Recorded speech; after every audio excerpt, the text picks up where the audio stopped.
जय हिंद दोस्तों, कैसे हैं सब लोग। उम्मीद करता हूँ सब मस्त होंगे, अपने स्टडी कार में व्यस्त होंगे। स्वागत है आप सभी का 7 फरवरी 2026 के एग्जाम में। आज हम करने वाले हैं सस्टेन सामाजिक विज्ञान के मोस्ट इंपॉर्टेंट क्वेश्चन जो कि प्रीवियस ईयर क्वेश्चन पेपर लिए गए हैं। 2011 से लेकर 2024 तक के प्रीवियस ईयर क्वेश्चन पेपर लिए गए हैं। ये एग्जाम में छपने वाले क्वेश्चन है। चैनल पर जो भी नए हैं चैनल को सब्सक्राइब कर लीजिए। चलिए क्लास को स्टार्ट करते हैं। और पहला क्वेश्चन है, कृषि की पद्धति जिसमें व्यापक स्तर पर आधुनिक आगतों का उपयोग अधिक उत्पादकता प्राप्त करने के लिए किया जाता है वह क्या कहलाती है। वाणिज्यिक खेती, गहन कृषि, स्थानांतरित कृषि, निर्वाह कृषि। कौन सा ऑप्शन करेक्ट है। क्वेश्चन नंबर 1 करेक्ट आंसर क्या होगा आप सभी कमेंट बताइए। कृषि की पद्धति जिसमें व्यापक स्तर पर आधुनिक आगतों का उपयोग अधिक उत्पादकता प्राप्त करने के लिए किया जाता है वह क्या कहलाती है। वह किस प्रकार की कृषि कहलाती है। वाणिज्यिक खेती। फर्स्ट ऑप्शन करेक्ट है, वाणिज्यिक खेती। वाणिज्यिक खेती में आधुनिक उपकरणों व साधनों के साथ उन्नत बीजों के प्रयोग से अधिक उत्पादकता प्राप्त की जा सकती है। इस प्रकार की कृषि में फसलों के साथ साथ पालतू पशुओं को भी देखभाल की जाती है।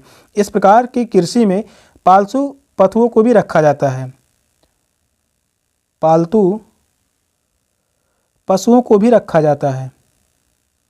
इस प्रकार की कृषि में पालतू पशुओं को भी रखा जाता है। फर्स्ट ऑप्शन करेक्ट है। नेक्स्ट क्वेश्चन है, जब बहुत सी औद्योगिक इकाइयां एक दूसरे के नज़दीक स्थित होती हैं और नज़दीकी का लाभ उठाती हैं तो वह क्या कहलाती हैं।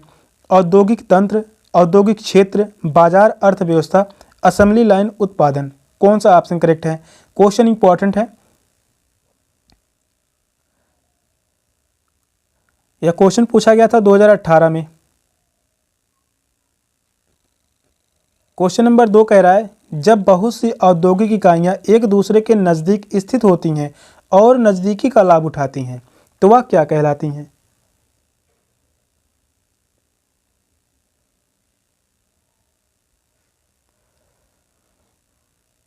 तो उसे हम कहते हैं औद्योगिक क्षेत्र। सेकंड ऑप्शन करेक्ट है, औद्योगिक क्षेत्र। एक औद्योगिक क्षेत्र में अत्यधिक संख्या में उद्योग से संबंधित संयंत्र होने चाहिए ताकि उसका लाभ उस क्षेत्र के औद्योगिक इकाइयों द्वारा उठाया जा सके। औद्योगिक क्षेत्र की जनसंख्या शहरीकृत होती है। यहाँ की जनसंख्या कैसी होती है, शहरीकृत होती है। सेकंड ऑप्शन करेक्ट है, औद्योगिक क्षेत्र। नेक्स्ट क्वेश्चन है, एक निश्चित क्षेत्र जहां रहने वाले सभी मतदाता अपना प्रतिनिधि चुनते हैं वह कहलाता है सीमा, निर्वाचन क्षेत्र, राज्य या क्षेत्र। कौन सा ऑप्शन राइट है। जो भी क्वेश्चन करवाया जा रहे हैं हर एक क्वेश्चन बहुत ही इंपॉर्टेंट क्वेश्चन रहने वाले हैं। ये एग्जाम में फंसने वाले क्वेश्चन हैं। क्वेश्चन नंबर 3 का राइट आंसर क्या होगा आप सभी कमेंट में ऑप्शन बताइए। एक निश्चित क्षेत्र जहां रहने वाले सभी मतदाता अपना प्रतिनिधि चुन सकते हैं उन्हें क्या कहा जाता है।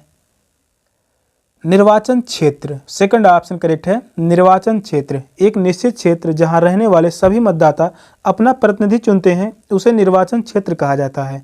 निर्वाचन क्षेत्र में कई खंड होते हैं जो वैधानिक अंग को बनाते हैं। सेकंड ऑप्शन राइट है। नेक्स्ट क्वेश्चन है, उत्तरी अमेरिका का पूर्वी तट व जापान के आसपास समुद्र मत्स्य प्रचुर हैं क्योंकि तट के साथ एक ठंडी धारा बहती है। दंतुरित तटीय क्षेत्र है। तट के साथ गर्म धारा बहती है। गर्म व ठंडी धाराओं का मिलन है। कौन सा ऑप्शन करेक्ट है। यह क्वेश्चन काफ़ी बार करवाया जा रहा है और यह क्वेश्चन इंपॉर्टेंट भी है। 2022 में यह क्वेश्चन पूछा गया था कथन में।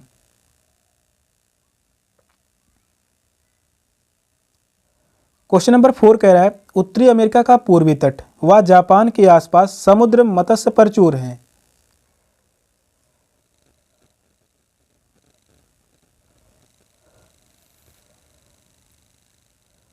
हम सभी को पता है गर्म और ठंडी धाराओं का मिलन जहां होता है वहां पर मछली उत्पादन सर्वाधिक होता है। फोर्थ ऑप्शन करेक्ट है, उत्तरी अमेरिका का पूर्वी तट व जापान के आसपास समुद्री मछलियां अधिक हैं क्योंकि यहां गर्म और ठंडी धाराओं का मिलन है। यह समुद्री मछलियां व जीव जंतुओं के विकास के लिए बेहतर वातावरण तैयार करता है।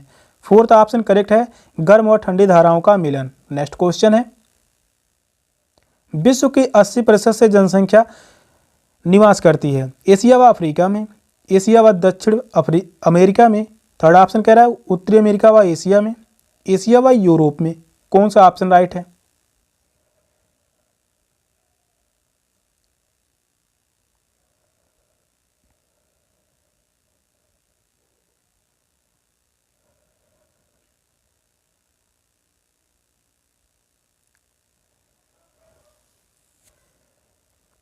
विश्व की 80% से अधिक जनसंख्या निवास करती है एशिया व अफ्रीका महाद्वीप में। फर्स्ट ऑप्शन करेक्ट है, एशिया व अफ्रीका महाद्वीप में। विश्व की 80% जनसंख्या एशिया व अफ्रीका महाद्वीप में निवास करती है। एशिया महाद्वीप में विश्व की सबसे अधिक आबादी है। एशिया महाद्वीप जो है या पहले नंबर पर है और अफ्रीका महाद्वीप या दूसरे नंबर पर है। एशिया महाद्वीप में विश्व की सबसे अधिक आबादी है, जबकि अफ्रीका महाद्वीप इस मामले में दूसरे स्थान पर आता है। फर्स्ट ऑप्शन करेक्ट है। नेक्स्ट क्वेश्चन है, जब एक देश पर दूसरे देश के दबदबे से राजनीतिक, आर्थिक, सामाजिक और सांस्कृतिक बदलाव आते हैं तो इस प्रक्रिया को हम कहते हैं महासंघ, व्यापारिक, औपनिवेशिकरण, पुनर्जागरण। कौन सा ऑप्शन राइट है?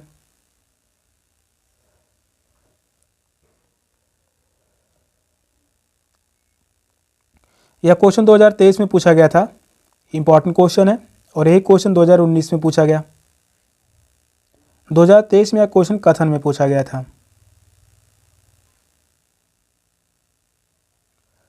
क्वेश्चन नंबर 6 का राइट आंसर क्या होगा? जब एक देश पर दूसरे देश के दबदबे से राजनीतिक, आर्थिक, सामाजिक और सांस्कृतिक बदलाव आते हैं तो इस प्रक्रिया को हम कहते हैं औपनिवेशिकरण। थर्ड ऑप्शन करेक्ट है, औपनिवेशिकरण। जब एक देश पर दूसरे देश के दबदबे से राजनीतिक, आर्थिक, सामाजिक व सांस्कृतिक परिवर्तन होते हैं तो इस प्रक्रिया को औपनिवेशिकरण कहा जाता है। ब्रिटिश उपनिवेश ने भारत में लगभग 200 वर्षों तक राज किया था और भारत को लंबे समय के बाद अंग्रेजों द्वारा 15 अगस्त 1947 को आज़ादी मिली। थर्ड ऑप्शन करेक्ट है। नेक्स्ट क्वेश्चन है, निम्न में से किस भारतीय साहित्यिक धरोहर का अर्थ है गुरु के पास जाकर समीप बैठना? उपनिषद, वेद, आरण्यक, पुराण। कौन सा ऑप्शन राइट है? यह भी क्वेश्चन इंपॉर्टेंट है, इस क्वेश्चन को याद रखिए, या क्वेश्चन पूछे जाने की पूरी संभावना है।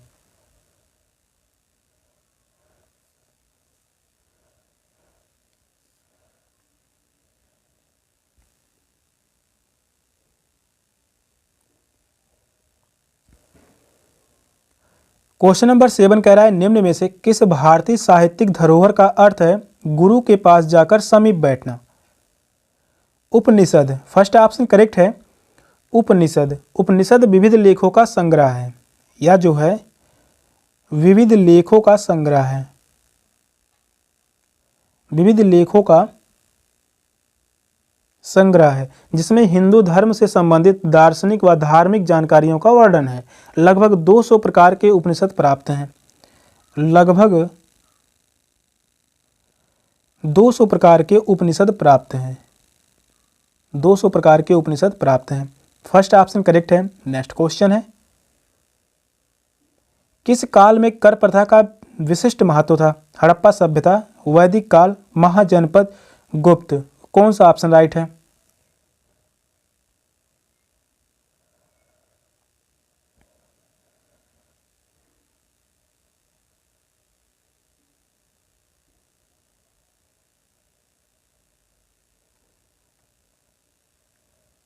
क्वेश्चन नंबर 8 का राइट आंसर क्या होगा? आप सभी कमेंट बताइए। किस काल में कर प्रथा का विशिष्ट महत्व था? महाजनपद काल में। थर्ड ऑप्शन करेक्ट है, महाजनपद काल। महाजनपद काल के दौरान कर प्रणाली का बहुत महत्व था। 400 ईसा पूर्व से 600 ईसा पूर्व में प्राचीन भारत में 16 प्रमुख गणराज्यों का महाजनपद था। कुल जनपदों की संख्या जो थी महाजनपद, 16 महाजनपद हुआ करते थे। कब? 400 ईसा पूर्व से लगभग 600 ईसा पूर्व के बीच। 400 ईसा पूर्व से 600 ईसा पूर्व के बीच, 600 ईसा पूर्व के बीच 16 महाजनपद हुआ करते थे। थर्ड ऑप्शन करेक्ट है। नेक्स्ट क्वेश्चन है, भारत में मुंडा जनजाति किस क्षेत्र में निवास करती है? छोटा नागपुर, बस्तर, दुर्ग या कुल्लू। कौन सा ऑप्शन राइट है? मोस्ट इंपॉर्टेंट क्वेश्चन है, काफ़ी बार एग्जाम में क्वेश्चन पूछा गया है। जनजाति से क्वेश्चन जो है 2 से 4 क्वेश्चन पूछे जाते हैं, ये इंपॉर्टेंट क्वेश्चन है, पूछे जाने की पूरी संभावना है। क्वेश्चन नंबर 9 का राइट आंसर क्या होगा? भारत में मुंडा जनजाति निवास करती है, किस क्षेत्रों में निवास करती है? तो वह है छोटा नागपुर। फर्स्ट ऑप्शन करेक्ट है, छोटा नागपुर। भारत के छोटा नागपुर क्षेत्र में मुंडा जनजाति रहती है। इसके अतिरिक्त असम, मुंडा जनजाति असम में पाई जाती है। इसके अलावा बिहार, बिहार, छत्तीसगढ़, छत्तीसगढ़, इसके अलावा झारखंड, झारखंड हो गया, उड़ीसा, उड़ीसा, पश्चिम बंगाल, पश्चिम बंगाल। इन राज्यों में कुछ क्षेत्रों में भी ये निवास करते हैं। मुख्य रूप से छोटा नागपुर में पाए जाते हैं। फर्स्ट ऑप्शन करेक्ट है, छोटा नागपुर। नेक्स्ट क्वेश्चन है, पृथ्वी द्वारा सूर्य के चारों ओर घूमने को कहा जाता है? घूर्णन, परिक्रमण, कक्षीय समतल, प्रदीप्त वृत्ति। कौन सा ऑप्शन राइट है?